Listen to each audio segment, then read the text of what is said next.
તો વિદ્યાર્થી મિત્રો, હવે આપણે સમજીએ સંદર્ભ બિંદુ વિશે અને ત્યારબાદ અંતર અને સ્થાનાંતર વિશે આપણે માહિતી મેળવી. બે ગુણમાં પૂછાતા ટોપિક છે કે સંદર્ભ બિંદુ કહેવાય કોને?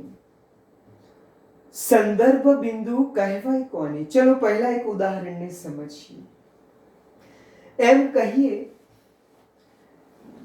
કોઈ વ્યક્તિને આપણે એનું મકાન ક્યાં છે એવો આપણે પ્રશ્ન પૂછીએ કે રમેશ, તારું મકાન ક્યાં છે? તે જવાબ આપે છે કે પોસ્ટ ઓફિસ એની પાછળ છે. કે રમેશ, તારું મકાન ક્યાં છે? તે કહે છે પોસ્ટ ઓફિસ એની પાછળ છે. આ શું જોયું? વસ્તુ ક્યાં છે એનું સ્થાન બતાડવા આપણે આનો સહારો લીધો. તો જેનો સહારો લીધો, જેનો ઉપયોગ કર્યો, એને કહેવાય સંદર્ભ બિંદુ. આ છે સંદર્ભ બિંદુ. તો આપણને સંદર્ભ બિંદુ એની વ્યાખ્યા આવડી ગઈ. વસ્તુનું સ્થાન દર્શાવવા, વસ્તુનું સ્થાન દર્શાવવા જે નિયત બિંદુનો સંદર્ભ તરીકે ઉપયોગ કર્યો છે, વસ્તુનું સ્થાન બતાડવા જે નિયત બિંદુનો સંદર્ભ તરીકે ઉપયોગ કર્યો છે એને સંદર્ભ બિંદુ કહે છે. વસ્તુનું સ્થાન દર્શાવવા, વસ્તુનું સ્થાન દર્શાવવા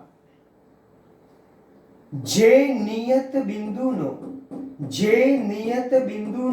સંદર્ભ તરીકે ઉપયોગ કર્યો છે,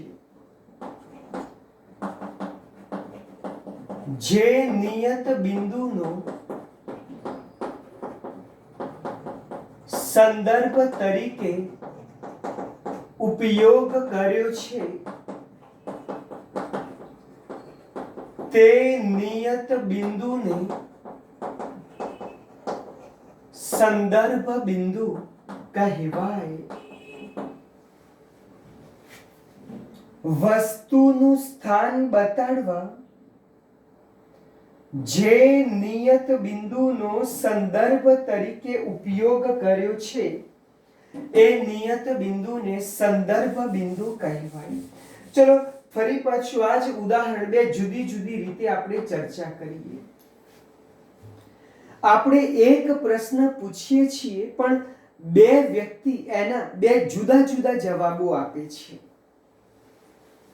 ચલો આપણો પ્રશ્ન છે કે રમેશનું મકાન ક્યાં છે? પ્રશ્ન છે કે રમેશનું મકાન ક્યાં છે?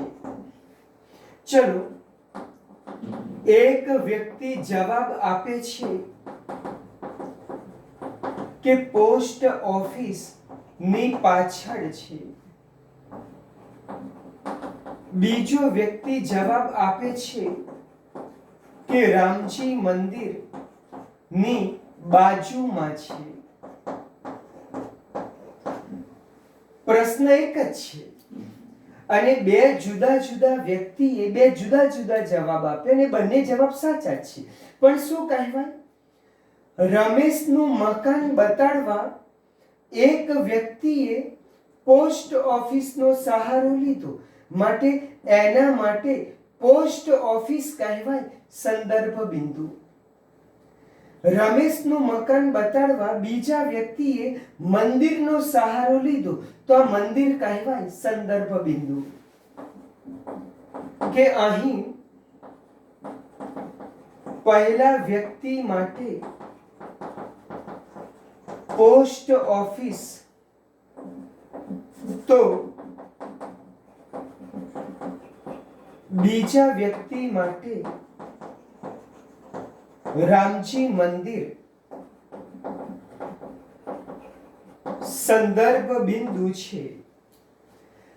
પહેલા વ્યક્તિએ પોસ્ટ ઓફિસનો સહારો લીધો માટે પોસ્ટ ઓફિસ સંદર્ભ બિંદુ કહેવાય.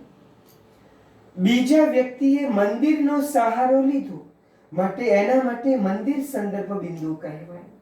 પણ આમાં તમે શું જોયું કે સંદર્ભ બિંદુ બદલાય છે એમ પદાર્થનું સ્થાન બદલાય છે. જો પોસ્ટ ઓફિસને સંદર્ભ બિંદુ લો તો મકાન ક્યાં છે? પાછળની તરફ. જો મંદિરને સંદર્ભ બિંદુ તરીકે લો તો મકાન છે બાજુમાં.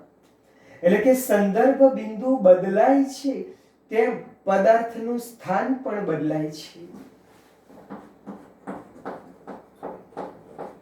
કે સંદર્ભ બિંદુ બદલાતા પદાર્થનું સ્થાન બદલાય છે. માટે કહી શકાય કે પદાર્થનું સ્થાન દર્શાવવા સંદર્ભ બિંદુ જરૂરી છે. માટે કહી શકાય કે પદાર્થનું સ્થાન દર્શાવવા સંદર્ભ બિંદુ અનિવાર્ય છે. પદાર્થનું સ્થાન દર્શાવવા સંદર્ભ બિંદુ જરૂરી છે. સ્થાન બદલાય, સંદર્ભ બિંદુ બદલાય એમ પદાર્થનું સ્થાન પણ બદલાય છે. આ બધી બાબતો શું દર્શાવે છે કે સંદર્ભ બિંદુ એક સાપેક્ષ રાશિ છે. ગઈકાલે આપણે ચર્ચા કરી આગળના વિડીયોમાં કે ગતિ પણ સાપેક્ષ છે. આજે ચર્ચા કરી સંદર્ભ બિંદુ પણ સાપેક્ષ રાશિ છે. કે સંદર્ભ બિંદુ સાપેક્ષ રાશિ છે. માની લો કે કોઈ પણ પદાર્થનું ચોક્કસ સ્થાન જાણવું છે તો આપણી પાસે 3 માહિતી હોવી જોઈએ. એક સંદર્ભ બિંદુની, બીજી સંદર્ભ બિંદુથી પદાર્થ કઈ દિશામાં છે, અને ત્રીજું સંદર્ભ બિંદુથી પદાર્થનું અંતર. આ 3 ની માહિતી હોય તો વસ્તુનું સ્થાન આપણે ચોક્કસ કહી શકીએ. પદાર્થનું સ્થાન જાણવા આવશ્યક 3 બાબતો કઈ છે? પહેલી છે સંદર્ભ બિંદુ. કોઈ પણ પદાર્થનું સ્થાન જાણવું છે તો 3 બાબતની જાણકારી હોવી જરૂરી છે. એક છે સંદર્ભ બિંદુ, બીજું છે સંદર્ભ બિંદુથી પદાર્થ કઈ દિશામાં છે, બીજું છે સંદર્ભ બિંદુથી પદાર્થની દિશા, અને ત્રીજું છે સંદર્ભ બિંદુથી પદાર્થનું અંતર. બસ 2 માર્કનો ટોપિક છે.